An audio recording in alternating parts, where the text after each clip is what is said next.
Bonjour et bienvenue sur cette nouvelle vidéo. Halloween approchant, j'ai sorti Chaudron et Grimoire pour confectionner une potion qui m'aidera à finir de dessiner la liste du Witchtober de Nye Geekart. Pour ceux qui ne savent pas de quoi je parle, c'est que vous avez loupé les 2 premières vidéos de cette saga, alors n'hésitez pas à aller les rattraper. Aujourd'hui je vais dessiner les sorcières 21 à 30 de ma liste. Et non, je n'oublie pas la 31e et dernière sorcière. Rendez-vous à la fin de cette vidéo pour une énorme et terrifiante annonce à son propos. Comme d'habitude, j'ai commencé par faire les croquis de mes 10 nouvelles sorcières sur Procreate. Plus cette frise avance, plus j'ai l'impression que les croquis sont faits à l'arrache. Mais on va dire que ça suffira. Le principal, c'est que j'arrive à faire le tri dans mes idées. Une fois les croquis terminés, je les imprime et j'utilise ma tablette lumineuse pour les transférer sur mon papier définitif. Après ça, j'en arrive à l'étape que j'apprécie le moins dans mon processus créatif. Le pré-ancrage de mes dessins. Mais j'en ai vraiment besoin parce que mes crayonnés sont vraiment de moins en moins précis. Je vais être honnête avec vous, j'ai espéré 1000 fois être capable de venir à bout de cette étape d'un coup de baguette magique. Mais malheureusement, il semble que cela ne fasse pas partie de mon panel de pouvoir. Peut-être que je n'aurais pas dû autant dessiner dans la marge de mes parchemins pendant les cours de sortilège à beau bâton. La 21e sorcière de ma liste a pour thème la lumière. Quand je pense à la sorcellerie et à la lumière, je pense forcément aux bougies. J'ai imaginé ma sorcière complètement recouverte de bougies et de cire qui, en coulant, commence à recouvrir son corps. D'abord sous forme de plastron, mais qui sait jusqu'où la cire va continuer son chemin. J'aime imaginer cette cire et ces bougies comme la source de son pouvoir, mais aussi comme la source de sa fin. Plus la sorcière va utiliser ses pouvoirs, plus la cire va la recouvrir. Plus la sorcière sera cupide et voudra utiliser la magie, plus vite elle précipitera sa fin. Toutes les sorcières ne naissent pas sorcières. Certaines le deviennent par le biais de pactes et j'aime à imaginer que tous les pactes ne sont pas bons à signer. Ma sorcière suivante est la sorcière de l'hiver. J'aurais pu en faire une magnifique et élégante déesse dans une robe givrée, mais je trouvais déjà que ma sorcière de lumière avait un petit quelque chose d'une divinité. Du coup, pour ne pas lui faire de l'ombre, je suis partie sur une idée plus douce et plus joyeuse. Notre petite sorcière de l'hiver a définitivement un petit côté lutin de Noël. Après tout, qui vous dit que ce sont des lutins qui s'occupent des festivités plutôt que des sorcières? Je vous laisse méditer sur cette idée et prévenez-moi si vous recevez des grimoires ou des filtres d'amour sous votre sapin. Notre nouvelle sorcière a pour thème les livres. Je ne pouvais pas passer à côté de cette occasion de lui dessiner un grimoire dans les mains, mais je voulais aussi intégrer cette idée dans sa tenue. Je lui ai donc créé une coiffe et une tenue composée de dizaines de parchemins. Chacun de ces parchemins recèle un sortilège différent, et notre sorcière peut déchirer les pages de sa robe à tout moment pour en déclencher instantanément le sort qui y est inscrit.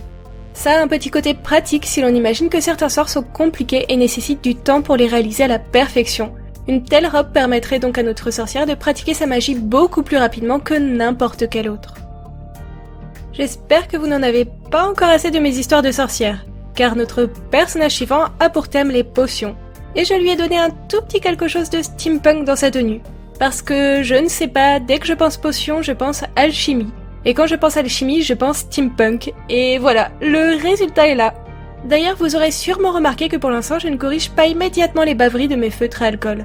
Mon papier est toujours aussi difficile à travailler avec ce médium, mais j'ai prévu de corriger tout ça avec un deuxième ancrage à la fin de toutes mes mises en couleur. Alors restez bien jusqu'au bout pour voir à quel point cela peut tout changer. Pour la sorcière suivante, le thème était la mer, et je ne voulais pas vraiment dessiner une sorcière classique, même si j'avais très envie d'intégrer cet aspect aquatique. J'ai hésité à lui faire une chevelure se transformant en vague puis en océan, mais je me suis dit que ça allait être compliqué à dessiner sur cette frise où chaque personnage ne dispose que de très peu de place. Du coup je suis revenue à l'idée de la sirène, mais elle n'a pas de queue de poisson, plutôt une robe de nageoire. Elle a clairement un petit côté créature sous-marine avec sa peau bleue et ses yeux perçants. Et ça me convient bien, c'est très sirène sans être trop classique.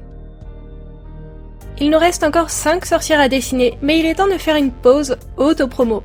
Sachez que pour me soutenir, vous pouvez souscrire à mon Patreon. Ce mois-ci, vous pouvez recevoir cette planche de coloriage en format numérique à imprimer. Si vous préférez les récompenses qui arrivent dans vos boîtes aux lettres, voici le print du mois. Il s'agit de mon illustration du signe de la balance.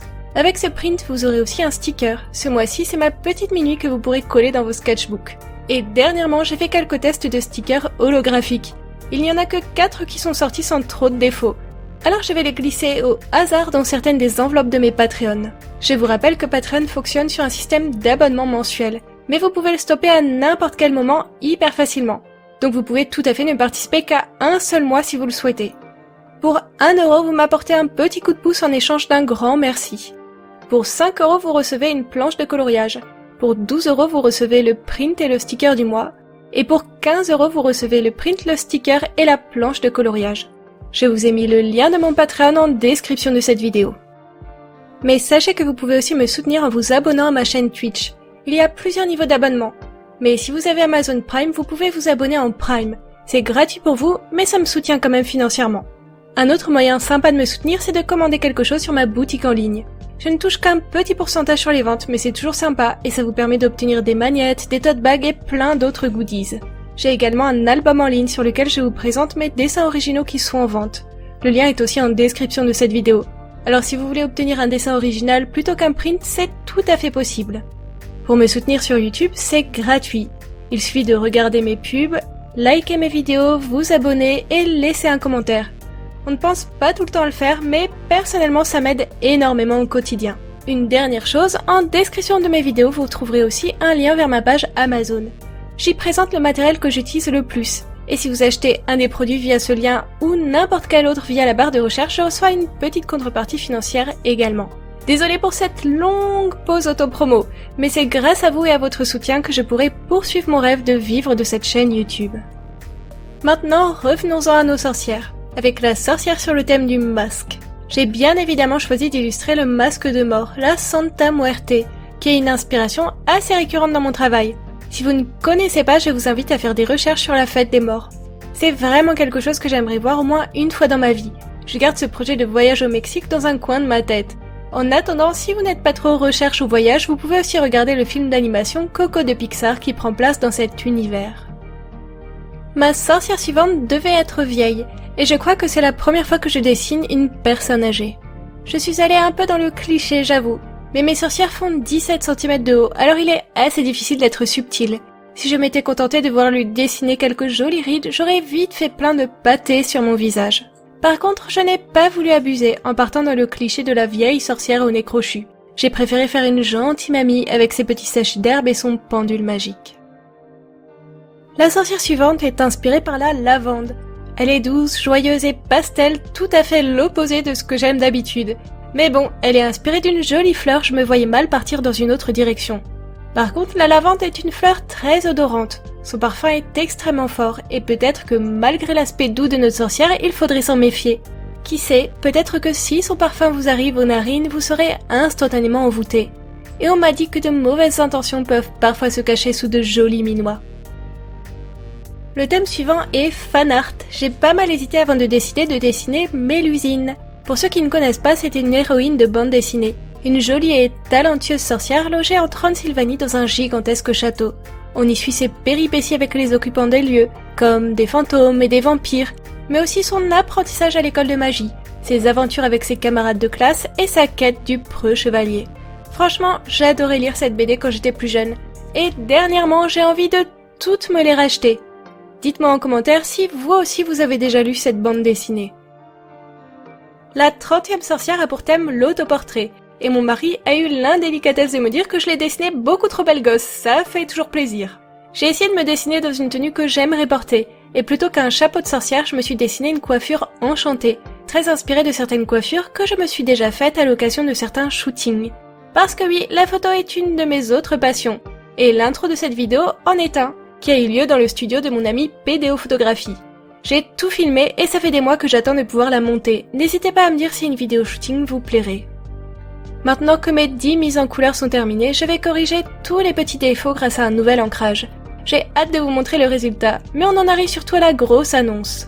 Je vais dessiner ma 31e sorcière maintenant en live sur Twitch, alors rejoignez-moi à la fin de cette vidéo pour fêter Halloween comme il se doit. J'ai aussi décidé de tenter un live de 24 heures. Je vais dessiner autant de dessins que possible sur le thème d'Halloween.